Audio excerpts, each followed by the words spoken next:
श्रीमद् भगवत गीता एकादशो अध्याय। अर्जुन बोले, मुझ पर अनुग्रह करने के लिए आपने जो परम गोपनीय अध्यात्मक विषयक वचन अर्थात उपदेश कहा, उससे मेरा यह अज्ञान नष्ट हो गया है। क्योंकि हे कमल नेत्र, मैंने आपसे भूतों की उत्पत्ति और प्रलय विस्तार पूर्वक सुने हैं तथा आपकी अविनाशी महिमा भी सुनी है। हे परमेश्वर, आप अपने को जैसा कहते हैं यह ठीक ऐसा ही है, परंतु हे पुरुषोत्तम, आपके ज्ञान, ऐश्वर्य, शक्ति, बल, वीर्य और तेज से युक्त ऐश्वर रूप को मैं प्रत्यक्ष देखना चाहता हूँ। हे प्रभु, यदि मेरे द्वारा आपका वह रूप देखा जाना शक्य है, ऐसा आप मानते हैं, तो हे योगेश्वर, उस अविनाशी स्वरूप का मुझे दर्शन कराइए। श्री भगवान बोले, हे पार्थ, अब तू मेरे सैकड़ों हजारों नाना प्रकार के और नाना वर्ण तथा नाना आकृति वाले अलौकिक रूप को देख। हे भरतवंशी अर्जुन, तू मुझ में आदित्यों को अर्थात अदिति के 12 पुत्रों को, 8 वसुओं को, 11 रुद्रों को, दोनों अश्विनी कुमारों को और 49 मरुदगणों को देख तथा और भी बहुत से पहले न देखे हुए आश्चर्यमय रूपों को देख। हे अर्जुन, अब इस मेरे शरीर में एक जगह स्थित चराचर सहित संपूर्ण जगत को देख तथा और भी जो कुछ देखना चाहता है सो देख, परंतु मुझको तो इन अपने प्राकृतिक नेत्रों द्वारा देखने में निस्संदेह समर्थ नहीं है। इसी से मैं तुझे दिव्य अर्थात अलौकिक चक्षु देता हूँ, इससे तू मेरी ईश्वरीय योग शक्ति को देख। संजय बोले, हे राजन, महायोगेश्वर और सब पापों के नाश करने वाले भगवान ने इस प्रकार कहकर उसके पश्चात अर्जुन को परम ऐश्वर्य युक्त दिव्य स्वरूप दिखलाया। अनेक मुख और नेत्रों से युक्त, अनेक अद्भुत दर्शनों वाले, बहुत से दिव्य भूषणों से युक्त और बहुत से दिव्य शस्त्रों को हाथों में उठाए हुए, दिव्य माला और वस्त्रों को धारण किए हुए और दिव्य गंध का सारे शरीर में लेप किए हुए, सब प्रकार के आश्चर्यों से युक्त, सीमा रहित और सब और मुख किए हुए विराट स्वरूप परम देव परमेश्वर को अर्जुन ने देखा। आकाश में 1000 सूर्यों के एक साथ उदय होने से जो प्रकाश उत्पन्न होता है, वह उस विश्व स्वरूप परमात्मा के प्रकाश के सदृश कदाचित ही हो। पांडुपुत्र अर्जुन उस समय अनेक प्रकार से विभक्त अर्थात पृथक पृथक संपूर्ण जगत को देवों के देव श्री कृष्ण भगवान के उस शरीर में एक जगह स्थित देखा। उसके अनंतर वे आश्चर्य से चकित और पुलकित शरीर अर्जुन प्रकाश में विश्व स्वरूप परमात्मा को श्रद्धा भक्ति सहित सिर से प्रणाम करके हाथ जोड़कर बोले। अर्जुन बोले, हे देव, मैं आपके शरीर में संपूर्ण देवों को तथा अनेक भूतों के समुदायों को, कमल के आसन पर विराजमान ब्रह्मा को, महादेव को और संपूर्ण ऋषियों को तथा दिव्य सर्पों को देखता हूँ।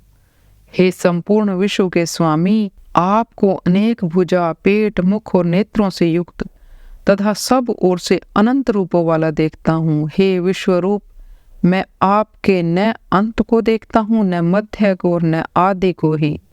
आपको मैं मुकुट युक्त, गदा युक्त और चक्र युक्त तथा सब ओर से प्रकाशमान तेज के पुंज, प्रज्वलित अग्नि और सूर्य के सदृश ज्योति युक्त, कठिनता से देखे जाने योग्य और सब ओर से अप्रमेय स्वरूप देखता हूँ। आप ही जानने योग्य परम अक्षर अर्थात पर ब्रह्म परमात्मा हैं। आप ही इस जगत के परम आश्रय हैं। आप ही अनादि धर्म के रक्षक हैं और आप ही अविनाशी सनातन पुरुष हैं, ऐसा मेरा मत है। आपको आदि, अंत और मध्य से रहित, अनंत सामर्थ्य से युक्त, अनंत भुजा वाले, चंद्र सूर्य रूप नेत्रों वाले, प्रज्वलित अग्नि रूप मुख वाले और अपने तेज से इस जगत को संतप्त करते हुए देखता हूँ। हे महात्मन, यह स्वर्ग और पृथ्वी के बीच का संपूर्ण आकाश तथा सब दिशाएं एक आप से ही परिपूर्ण हैं तथा आपके इस अलौकिक और भयंकर रूप को देखकर तीनों लोग अति व्यथा को प्राप्त हो रहे हैं। वे ही देवताओं के समूह आप में प्रवेश करते हैं और कुछ भयभीत होकर हाथ जोड़े आपके नाम और गुणों का उच्चारण करते हैं तथा महर्षि और सिद्धों के समुदाय कल्याण हो, ऐसा कहकर उत्तम उत्तम स्रोतों द्वारा आपकी स्तुति करते हैं।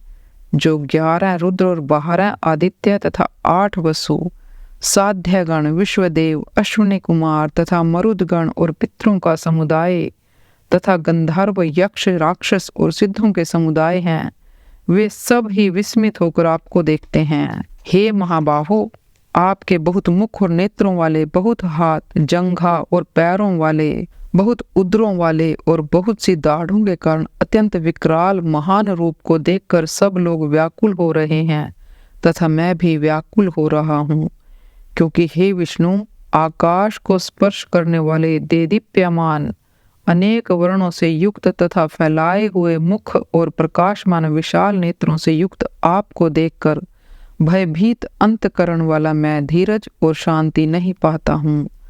दाढ़ों के कारण विकराल और प्रलय काल की अग्नि के समान प्रज्वलित आपके मुखों को देखकर मैं दिशाओं को नहीं जानता हूँ और सुख भी नहीं पाता हूँ। इसलिए हे देवेश, हे जगन निवास, आप प्रसन्न हों।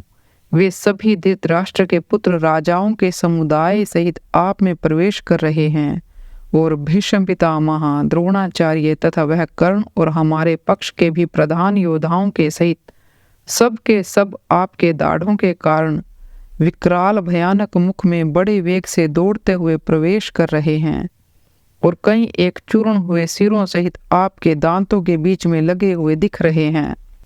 जैसे नदियों के बहुत से जल के प्रवाह स्वाभाविक ही समुद्र के ही सम्मुख दौड़ते हैं, अर्थात समुद्र में प्रवेश करते हैं, वैसे ही वे नरलोक के वीर भी आपके प्रज्वलित मुखों में प्रवेश कर रहे हैं। जैसे पतंग मोहवश नष्ट होने के लिए प्रज्वलित अग्नि में अति वेग से दौड़ते हुए प्रवेश करते हैं, वैसे ही ये सब लोग भी अपने नाश के लिए आपके मुखों में अति वेग से दौड़ते हुए प्रवेश कर रहे हैं। आप उन संपूर्ण लोकों को प्रज्वलित मुखों द्वारा ग्रास करते हुए सब ओर से बार बार चाट रहे हैं। हे विष्णु, आपका उग्र आकाश संपूर्ण जगत को तेज के द्वारा परिपूर्ण करके तपा रहा है। मुझे बतलाइए कि आप उग्र रूप वाले कौन हैं। हे देवों में श्रेष्ठ, आपको नमस्कार है। आप प्रसन्न होइए। आदि पुरुष, आपको मैं विशेष रूप से जानना चाहता हूँ, क्योंकि मैं आपकी प्रवृत्ति को नहीं जानता। श्री भगवान बोले, मैं लोकों का नाश करने वाला बढ़ा हुआ महाकाल हूँ। इस समय इन लोकों को नष्ट करने के लिए प्रवृत्त हुआ हूँ। इसीलिए जो प्रतिपक्षियों की सेना में स्थित योद्धा हैं, वे सब तेरे बिना भी नहीं रहेंगे, अर्थात तेरे युद्ध न करने पर भी इन सब का नाश हो जाएगा। अतएव तू उठ, यश प्राप्त कर और शत्रुओं को जीत कर धन धान्य से संपन्न राज्य को भोग। ये सब शूरवीर पहले से ही मेरे ही द्वारा मारे हुए हैं। इस सव्यसाचीन तू तो केवल निमित्त मात्र बन जा। द्रोणाचार्य और भीष्म पितामह तथा जयद्रथ और कर्ण तथा और भी बहुत से मेरे द्वारा मारे हुए शूरवीर योद्धाओं को तू मार। भय मत कर, निसंदेह तू युद्ध में वैरियों को जीतेगा, इसलिए युद्ध कर। संजय बोले, केशव भगवान के इस वचन को सुनकर मुकुटधारी अर्जुन हाथ जोड़कर कांपता हुआ नमस्कार करके फिर भी अत्यंत भयभीत होकर प्रणाम करके भगवान श्री कृष्ण के प्रति गदगद वाणी से बोला। अर्जुन बोले, हे अंतर्यामिन, यह योग्य ही है कि आपके नाम, गुण और प्रभाव के कीर्तन से जगत अति हर्षित हो रहा है और अनुराग को भी प्राप्त हो रहा है तथा भयभीत राक्षस लोग दिशाओं में भाग रहे हैं और सब सिद्धगणों के समुदाय नमस्कार कर रहे हैं। हे महात्मन, ब्रह्मा के भी आदिकर्ता और सबसे बड़े आपके लिए वे कैसे नमस्कार न करें, क्योंकि हे अनंत, हे देवेश, हे जगन निवास, जो सत, असत और उनसे परे अक्षर अर्थात सच्चिदानंद घन ब्रह्म है, वह आप ही हैं। आप आदिदेव और सनातन पुरुष हैं। आप इस जगत के परम आश्रय और जानने वाले तथा जानने योग्य और परम धाम हैं। हे अनंत रूप, आपसे यह सब जगत व्याप्त अर्थात परिपूर्ण है।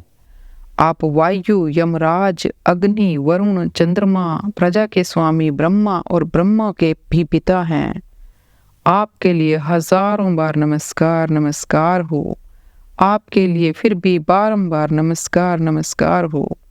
हे अनंत समर्थ्य वाले, आपके लिए आगे से और पीछे से भी नमस्कार। हे सर्वात्मन, आपके लिए सब ओर से ही नमस्कार हो, क्योंकि अनंत पराक्रमशाली आप समस्त संसार को व्याप्त किए हुए हैं। इससे आप ही सर्वरूप हैं। आपके इस प्रभाव को न जानते हुए आप मेरे सखा हैं ऐसा मानकर प्रेम से अथवा प्रमाद से भी मैंने हे कृष्ण, हे यादव, हे सखे, इस प्रकार जो कुछ बिना सोचे समझे हठात कहा है। और हे अच्युत, आप जो मेरे द्वारा विनोद के लिए विहार, शैया, आसन और भोजनादि में अकेले अथवा उन सखाओं के सामने भी अपमानित किए गए हैं, वह सब अपराध अप्रमेय स्वरूप अर्थात अचिंत्य प्रभाव वाले आपसे मैं क्षमा करवाता हूँ।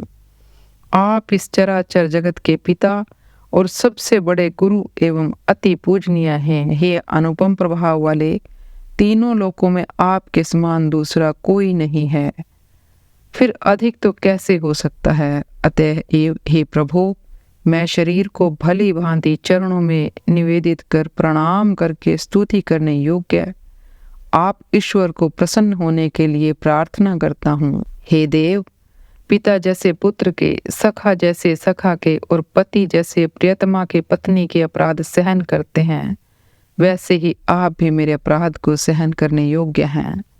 मैं पहले न देखे हुए आपके इस आश्चर्यमय रूप को देखकर हर्षित हो रहा हूँ।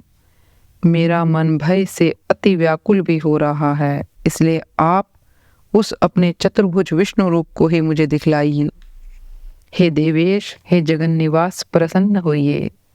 मैं वैसे ही आपको मुकुट धारण किए हुए तथा गदा और चक्र हाथ में लिए हुए देखना चाहता हूँ। इसलिए हे विश्व स्वरूप, हे सहस्त्र बाहो, आप उसी चतुर्भुज रूप से प्रकट होइए। श्री भगवान बोले, हे अर्जुन, अनुग्रह पूर्वक मैंने अपनी योग शक्ति के प्रभाव से यह मेरा परम तेजो में सबका आदि और सीमा रहित विराट रूप तुझको दिखलाया, जिसे तेरे अतिरिक्त दूसरे किसी ने पहले नहीं देखा था। हे अर्जुन, मनुष्य लोक में इस प्रकार विश्व रूप वाला मैं न वेद और यज्ञों के अध्ययन से, न दान से, न क्रियाओं से, न उग्र तपों से ही तेरे अतिरिक्त दूसरे के द्वारा देखा जा सकता हूँ। मेरे इस प्रकार के इस विकराल रूप को देखकर तुझको व्याकुलता नहीं होनी चाहिए और मूढ़ भाव भी नहीं होना चाहिए। तू भय रहित और प्रीति युक्त मन वाला होकर उसी मेरे इस शंख चक्र गदा पद्म चतुर्भुज रूप को फिर से देख। संजय बोले, वसुदेव भगवान ने अर्जुन के प्रति इस प्रकार कहकर फिर वैसे ही अपने चतुर्भुज रूप को दिखलाया और फिर महात्मा श्री कृष्ण ने सौम्य मूर्ति होकर इस भयभीत अर्जुन को धीरज दिया। अर्जुन बोले, हे जनार्दन, आपके इस अति शांत मनुष्य रूप को देखकर अब मैं स्थिर चित्त हो गया हूँ और अपनी स्वाभाविक स्थिति को प्राप्त हो गया हूँ। श्री भगवान बोले, मेरा जो चतुर्भुज रूप तुमने देखा है वह सुदुर्दर्श है, अर्थात इसके दर्शन बड़े ही दुर्लभ हैं। देवता भी सदा इस रूप के दर्शन की आकांक्षा करते हैं। जिस प्रकार तुमने मुझको देखा है, इस प्रकार चतुर्भुज वाला मैं न वेदों से, न तप से, न दान से और न यज्ञ से ही देखा जा सकता हूँ। परंतु हे प्रथम अर्जुन, अनन्य भक्ति के द्वारा इस प्रकार चतुर्भुज रूप वाला मैं प्रत्यक्ष देखने के लिए, तत्व से जानने के लिए तथा प्रवेश करने के लिए अर्थात एक ही भाव से प्राप्त होने के लिए भी शक्य हूँ।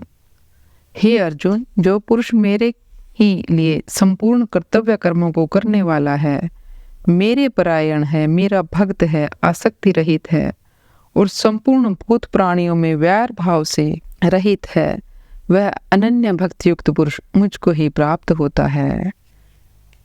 श्रीमद् भगवद गीता 11वां अध्याय समाप्त।